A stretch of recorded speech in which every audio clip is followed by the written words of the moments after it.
ఒక చిన్న గ్రామంలో రంగా అనే పిల్లాడు ఉండేవాడు. అతనికి అబద్ధాలు చెప్పటం అలవాటుగా మారింది. ఒకరోజు రంగా ఊరి చివర పశువులు మేపుతూ ఉన్నాడు. అక్కడ చెట్లు, పొలాలు, కొండలు ఉండేవి. ఎవరూ ఉండక ఒకరోజు బోరు కొట్టేసి అతను ఇలా అరిచాడు, పులి వచ్చింది నాన్న, పులి వచ్చింది, కాపాడండి. అతని అరుపులు విని గ్రామస్తులు కట్టెలు, గొడ్డళ్ళు పట్టుకొని పులిని చంపడానికి పరిగెత్తుకుంటూ వచ్చారు. ఏదిరా రంగా, పులి అని అడిగారు. సరదాకే అన్నాను.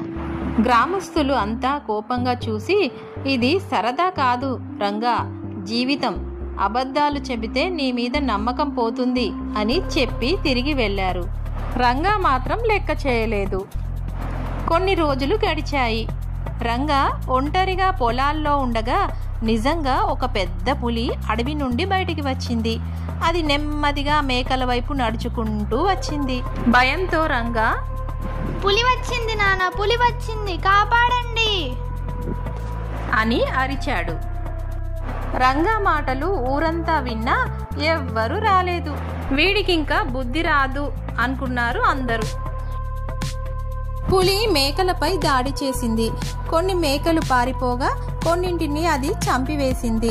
రంగా కంటి ముందు జరుగుతున్న దాన్ని చూసి తల్లడిల్లిపోయాడు. ఒకప్పుడు సరదాగా రంగా చేసిన పని వల్ల ఇప్పుడు నిజంగా పులి వచ్చినా ఎవ్వరూ నమ్మని పరిస్థితి తెచ్చుకున్నాడు. ఈ దారుణం తెలుసుకున్న ఊరు పెద్దలు ఇలా అన్నారు, రంగా, నమ్మకాన్ని పోగొట్టుకోవడం వల్లే ఈ ప్రమాదం జరిగింది. ఇప్పటి నుంచైనా నిజం మాత్రమే మాట్లాడు. అప్పటి నుంచి రంగా నిజం మాత్రమే మాట్లాడుతూ అందరి నమ్మకాన్ని సంపాదించాడు.